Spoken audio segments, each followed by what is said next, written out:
एक भक्ति और एक मुक्ति।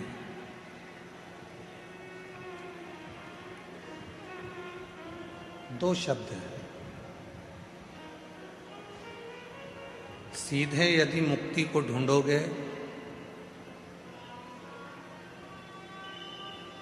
तो प्राण छूट भी जाएंगे, मर भी जाओगे, चले भी जाओगे, प्राण चले भी जाएंगे, फिर वापिस पुनः जन्म लेना पड़ेगा। रोज जैसे सेट करते हो वैसा कर दो।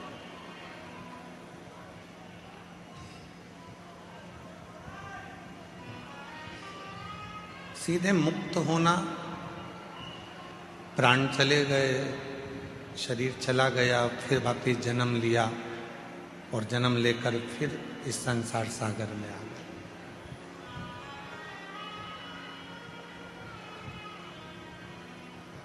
पुनरपि जननम और पुनरपि मरणम के जो प्रपंच है, उसी संक्राल में यदि हम चल रहे हैं तो ये केवल मुक्ति का पथ नहीं हो सकता।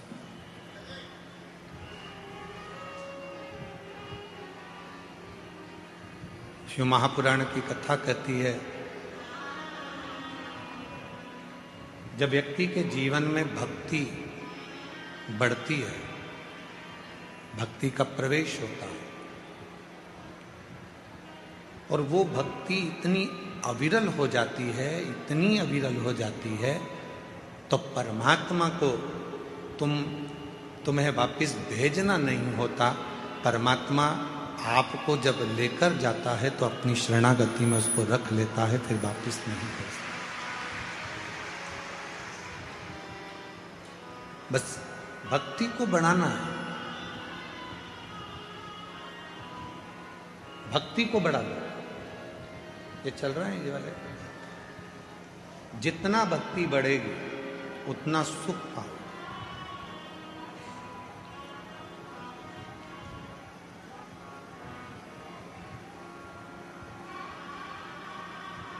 मकान लोन पर मिल सकता है,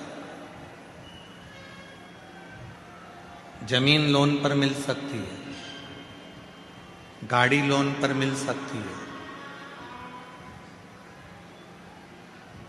फ्रिज लोन पर मिल सकता है, वॉशिंग मशीन भी लोन पर मिल सकती है, सोना और चांदी भी लोन पर मिल सकता है।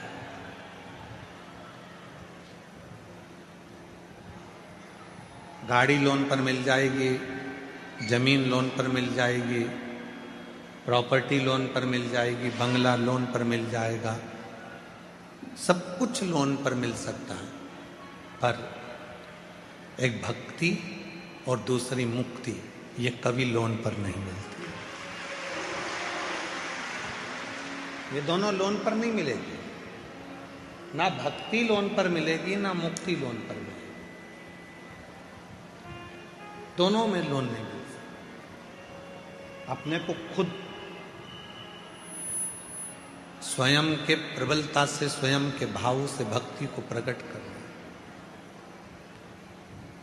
और मैंने तेरे ही भरोसे बाबा, तेरे ही भरोसे हवा बिच उड़ती जावांगी बाबा, डोर हर तुम छड़ीना भोले, मैं तेरी कदम शंभू, मैं तेरी कदम हवा उड़ती जावांगी बाबा, डोर हर तो छड़ीना कटी। एक भक्ति दूसरी मुक्ति, ये कभी लोन पर नहीं मिलती,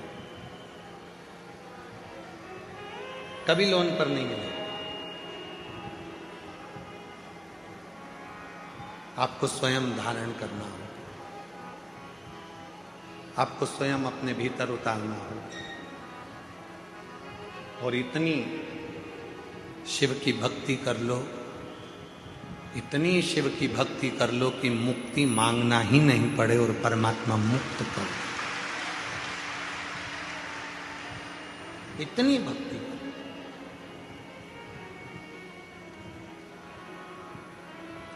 और इतनी जल्दी भक्ति मिलती भी नहीं है। चंदन का तिलक लगा लो और माला पहन लिए और सोचा कि भक्ति मिल गई तो नहीं मिलेगी, बहुत कठिन। मंदिर में जाकर बैठ गए और सोचा कि भक्ति मिल गई, बहुत कठिन। तीर्थ में जाकर बैठ गए और सोचा कि भक्ति मिल गई, नहीं मिल सकती। गंगा यमुना के तट पर जाकर बैठ गए और सोचा कि भक्ति मिल जाएगी, नहीं मिल सकती, नहीं मिल, इतनी जल्दी नहीं मिल सकती। बहुत परीक्षा लेता है वो, बहुत, तब जाकर भक्ति प्राप्त होती है।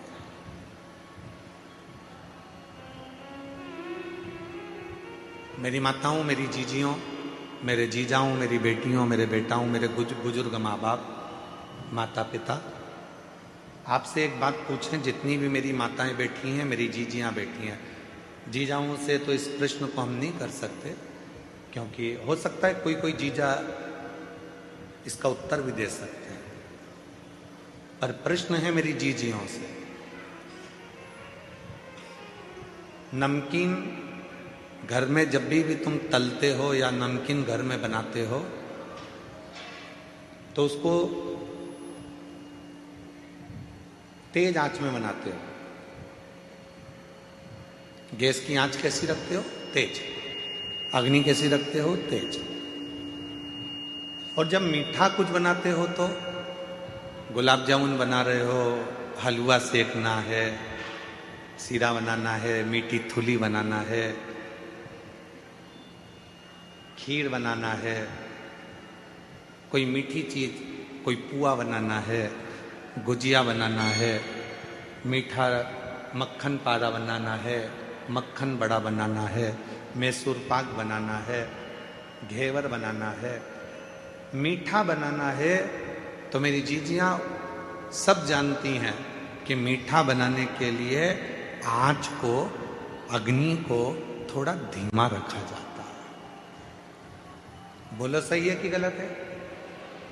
नमकीन बनाना है तो आंच को तेज करना पड़ेगा, और नमकीन बनाना है तो आंच को तेज कर कर तला निकाला।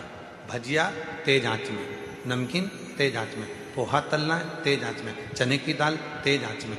जितना नमकीन बना रहे हो उसको तेज आंच में बनाना पड़ेगा। पर मीठा, गुलाब जामुन, मक्खन पाड़ा, मैसूर पाक, बेसन चक्की, हलवा, सीरा, खीर, जो भी बनाना है उसको धीमी आंच में बनाना पड़ेगा, धीमी आंच में।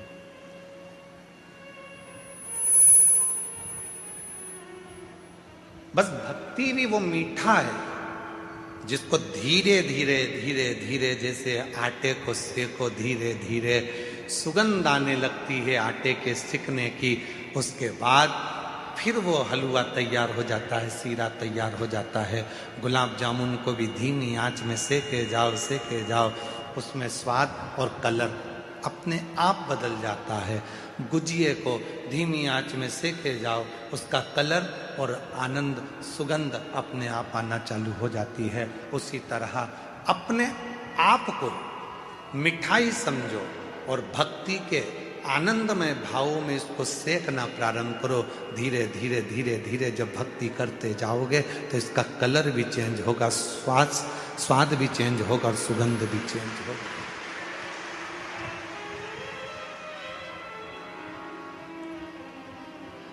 ये चेंज होगा।